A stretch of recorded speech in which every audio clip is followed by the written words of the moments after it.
Welcome, my dear student of class 6th. In last class, we completed exercise up to B.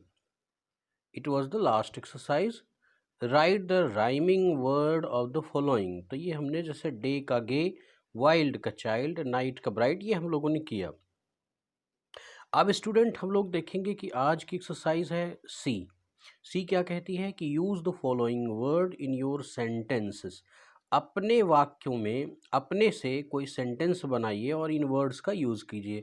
तो मैं आपको कुछ words, कुछ sentences यहाँ पर बना के दे रहा हूँ. आप इनमें और भी चेंजेस कर सकते हैं, आप अपने अकॉर्डिंग बना सकते हैं, ये आप पर निर्भर करता है. लेकिन देखें, जैसे पहला है वर्ड है वीवर्स. अब वीवर्स मतलब बुनकर.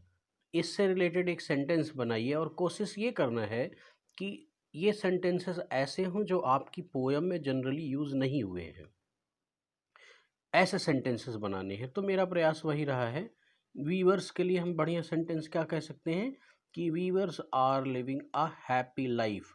जबकि ऐसा नहीं है, आजकल तो वीवर्स की बड़ी स्थिति अच्छी नहीं है, लेकिन अभी इंडियन वीवर्स में काफ़ी उनको इनकरेज किया जा रहा है मोदी गवर्नमेंट में.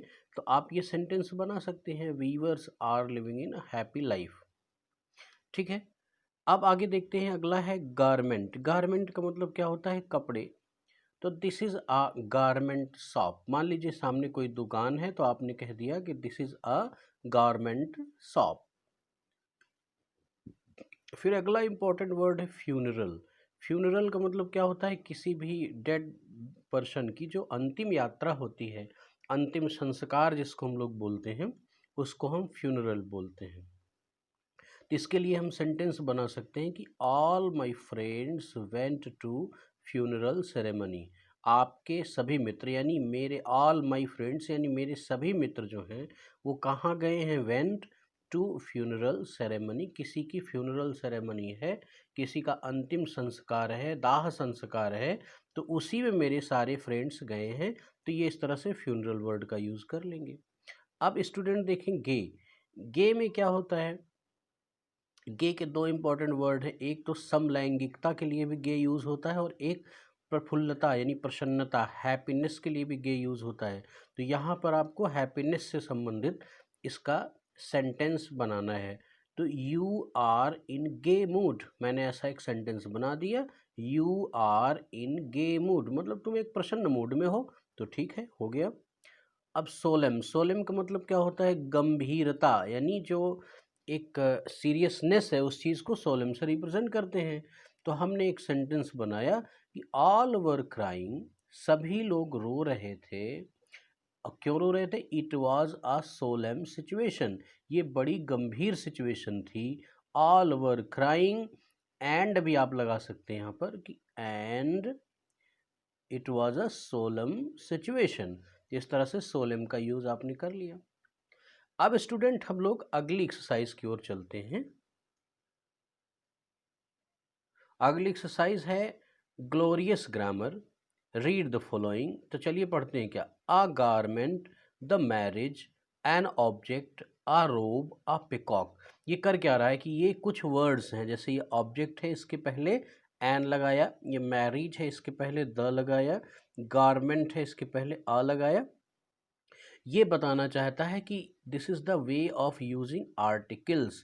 तो ये देखिए कह भी रहा है कि the highlighted words a and the are articles. ये ग्रामर का पार्ट है.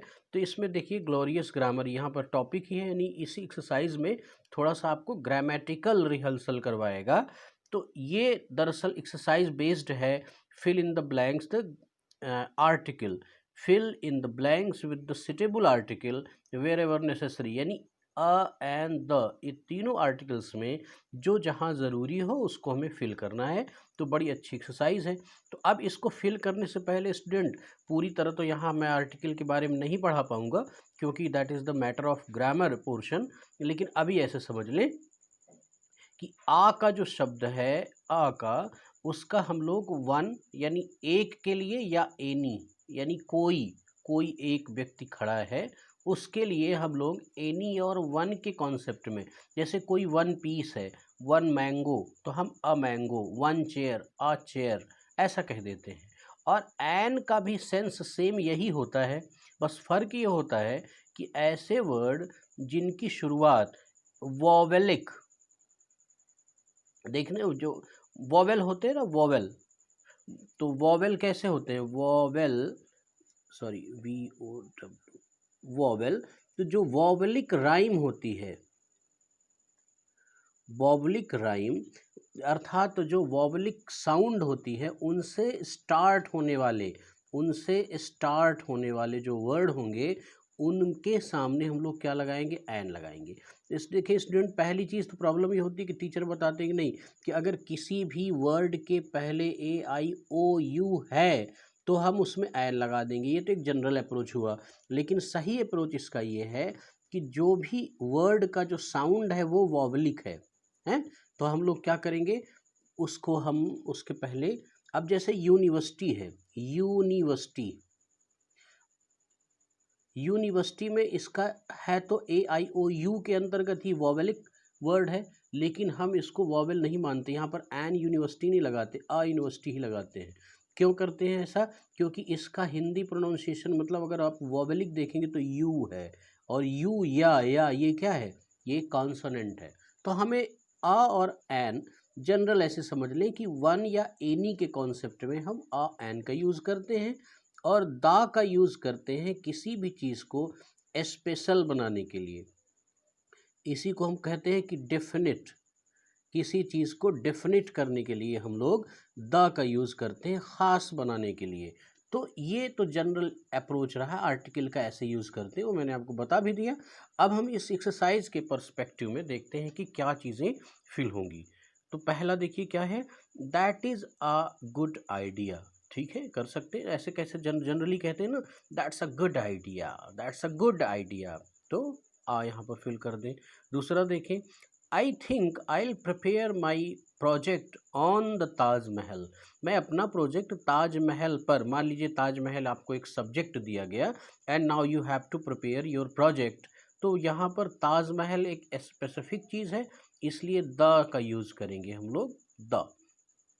और स्टूडेंट, ताजमहल एक नाउन है, और ये कैसा नाउन है, अगर आपसे ये पूछा जाए कि ये कैसा नाउन है, तो आप क्या बताएंगे, पर्सनल, मतलब सॉरी, पर्सनल में प्रोनाउन की बात करने लगा, ये नाउन है, कैसा नाउन है, ये आप मुझे बताइए। He wished, he could visit, he wished, he could visit, उसकी इच्छा थी कि काश वो विजिट कर पाता, कहाँ, द सेवन वंडर्स, जो 7 अजूबे हैं, तो 7 अंडर ये भी स्पेशल चीज़ें हैं, तो हमने इसको स्पेसिफिक कर दिया, तो ये हमारा द हो गया। अब देखें, इसी जो मैंने यहाँ पूछा है इसको समझ भी लें, ये क्या है, एक प्रॉपर नाउन है, ये भी क्या है, एक प्रॉपर नाउन है, तो प्रॉपर नाउन को हम स्पेशलाइज्ड कर देते हैं द लगा करके, ऐसा हो जाता है प्रॉपर नाउन। और कॉमन नाउन प्रॉपर नाउन का कॉन्सेप्ट है, तो द का यूज़ हम कैसे करते हैं, किसी चीज़ को स्पेशल करने के लिए। He wished, he could visit the 7 wonder. देखिए, children have become so selfish. अब देखिए यहाँ पर चिल्ड्रेन के लिए हम क्या करेंगे, आ चिल्ड्रेन लगाएंगे, चिल्ड्रेन तो अपने आप में प्लूरल होता है, चाइल्ड का प्लूरल होता है, चाइल्ड का प्लूरल होता है चिल्ड्रन, तो हम क्या लगा दें, क्या हम कह दें कि a children have become so selfish, एक बच्चा बहुत ज़्यादा स्वार्थी हो गया है, self, a children have become so selfish नहीं, the children have become so selfish.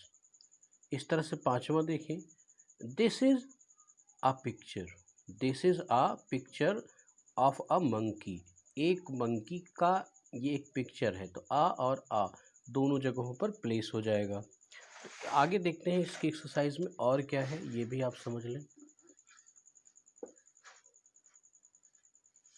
6th क्या कहता है कि Hanuman was an extra ordinary monkey. देखिए, तो जनरल रूल मैंने आपको बताया कि एक्स्ट्रा में ई क्या है, आपका वॉवेल है, लेकिन ये इसकी जो साउंड है वो भी वॉवेलिक है, इसकी जो साउंड है इस वर्ड की, वो साउंड क्या है, वॉवेलिक है।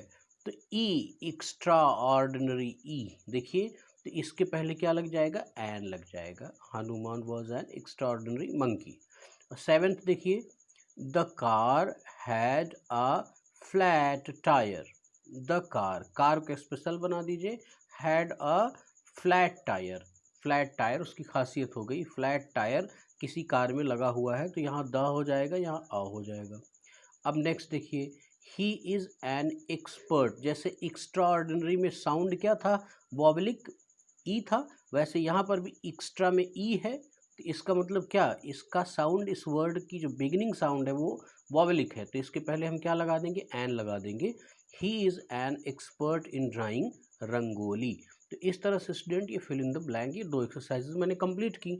अब देखिए क्वेश्चन नंबर इसी का जो बी है वो क्या कह रहा है, ये है पेज नंबर आपका 8 है, इसमें write the central idea of the poem and show it to your teacher.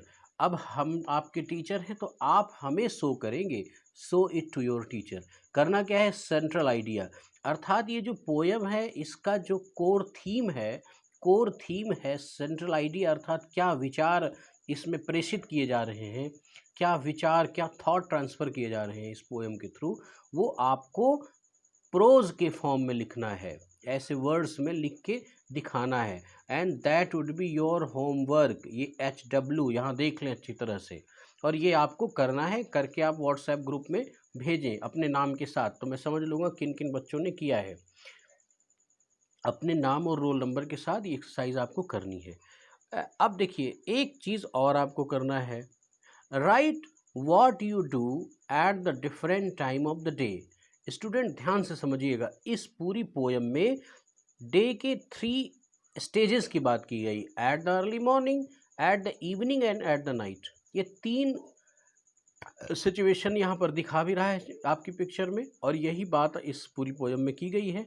तो आपको लिखना है कि right what you do at the different time of the day, अर्थात इन तीनों स्टेजेस में आप अपने क्या क्या करते हैं, क्या काम करते हैं, व्हाट यू डू क्या करते हैं, ये चीज़ लिखिए। यानी इसमें आप लिखिए कि मॉर्निंग में आपकी क्या स्थिति है, क्या रूटीन है, इवनिंग में आपकी क्या रूटीन है, और नाइट में आपकी क्या रूटीन है, आप क्या क्या करते हैं। ये तीनों चीज़ें आपको अपने से लिखनी हैं। तो इस तरह से स्टूडेंट फन टू डू में भी आपका ये हो जाएगा HW होमवर्क। ये दोनों आपके होमवर्क होंगे, इन दोनों को आप करके दिखाएंगे, इनकी गलतियों को सुधारा जाएगा, और ये जब आप करेंगे तो आपकी कलम चलेगी, और तभी पता चलेगा कि आपकी स्किल कितनी है और उसको डेवलप होने का अवसर मिलेगा। तो इस तरह से स्टूडेंट हम लोगों ने फर्स्ट चैप्टर की एक्सरसाइज भी कंप्लीट कर ली, उसकी रीडिंग भी कंप्लीट कर ली। नेक्स्ट टर्म में सेकंड चैप्टर की शुरुआत में आपसे करूँगा। तब तक के लिए थैंक यू वेरी मच।